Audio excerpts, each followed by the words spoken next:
Praise the Lord, shalom. आप सबको शांति मिले।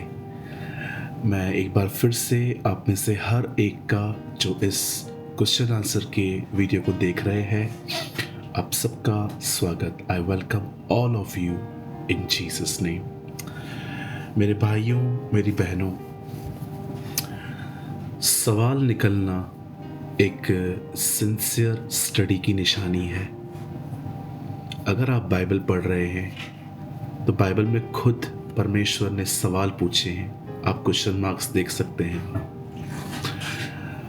जब परमेश्वर खुद सवाल करते हैं तो वो हमसे भी उम्मीद करते हैं कि जब हम उन चीज़ों को पढ़ रहे हैं तो हम उन चीज़ों को ऑब्जर्व करें। मैं ऐसे बहुत सारे लोगों को जानता हूँ, अगर आप उन्हें कहेंगे कि मेरा बाइबल से सवाल है तो वो गुस्सा हो जाते हैं। वो कहते हैं नहीं, आपको प्रभु के वचन के ऊपर शंका नहीं होनी चाहिए। जी, शंका नहीं है, सवाल है। शंका को शक भी कहा जाता है। हम शक की बात नहीं है, हम किसी चीज़ में क्लियरिटी चाहते हैं। हम चाहते हैं कि हम इसको अच्छे से समझें। मेरे बहुत सारे सवाल होते थे। पुरानी दाखरस नई मशकों में नहीं भरी जाती। जब तक तुम एक बलवान पुरुष को बांध न लो, तुम उसका घर कैसे लूट सकते हो। जब मैं इन वचनों को जब मैं नया नया था, मैं पढ़ता था, मुझे नहीं समझ में नहीं आते थे और मैं खुदा से पूछता था और खुदा मुझे बहुत ही खूबसूरत तरीके से, नॉट उसी समय नहीं लेकिन कुछ समय के बाद वो रिवील करते थे मुझ पर। मैंने सोचा क्यों ना मैं आप लोगों से सवाल पूछूं ताकि आप उन विषयों पे और अधिक सोचें कि हाँ, ये तो सच है, ये तो लिखा है, पर हमारा ध्यान क्यों नहीं गया है। सो मैं बहुत धन्यवाद करता हूँ कि इन लास्ट कुछ ईयर्स में आप में से हज़ारों लोग हमसे जुड़ गए और आप में से हर एक के सवाल का जो भी आप हमें जवाब भेजते हैं और बदले में हम भी आपको जवाब देते हैं।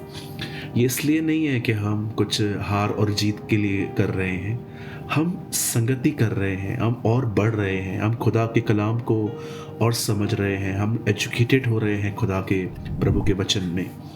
आज जो मेरा क्वेश्चन है वो मैथ्यू से है और इस समय आपकी स्क्रीन पर है मत्ती का 6 अध्याय, उसका 5 से लेकर 15 तक। The gospel of Matthew chapter 6 5 to 15। When you read this, जब आप इसे पढ़ेंगे इस पैसेज को, ये पूरा पैसेज प्रेयर के ऊपर है। इससे पहले कि कैसे हमें प्रेयर करनी चाहिए, प्रभु ने हमें सिखाया है हमें कैसे प्रार्थना नहीं करनी चाहिए। और यहाँ पर एक वर्ड लिखा है कि जब कभी तुम प्रेयर के लिए जा रहे हो तो अपने घर के दरवाजे की कड़ी बंद करो। क्यों? मेरा ये सवाल है, मैं कड़ी क्यों बंद करूं? और यही इस वीक का क्वेश्चन है आपका। क्यों यीशु ने कहा प्रार्थना करते समय दरवाज़ा बंद करो और कड़ी लगाओ? जिस किसी को भी इसका जवाब मिले, इस समय आपकी स्क्रीन पर बहुत ही बड़े अक्षरों में ये नंबर है। आपको अपने जवाब आप इस आने वाले वेडनेसडे तक आप हमें भेज सकते हैं और वेडनेसडे के बाद मत भेजिएगा क्योंकि उसके बाद सवाल बदल जाएगा। सो आपके पास एक हफ्ता है, इसे बार बार पढ़ें, समझें, प्रेयर करें और हमें जवाब दें। और जिन लोगों ने हमें कभी जवाब नहीं दिया है वे भी इसमें पार्टिसिपेट लें। It's very interesting. जब आपको हमारा भी आंसर मिलेगा आप बहुत कुछ लर्न करेंगे। आपको ऐसा लगेगा कि काश मैं इसको पहले से ही ज्वाइन कर लेता। सो प्रभु आप सबके साथ है। मैं उम्मीद करता हूँ कि ये क्वेश्चन आंसर सीरीज़ आपके लिए इम्पोर्टेंट होगी। यदि आप चाहते हैं कि हम इसे लगातार जारी रखें तो आप हमें कमेंट बॉक्स में कमेंट करके बता सकते हैं। आप सबको जय मसीह की।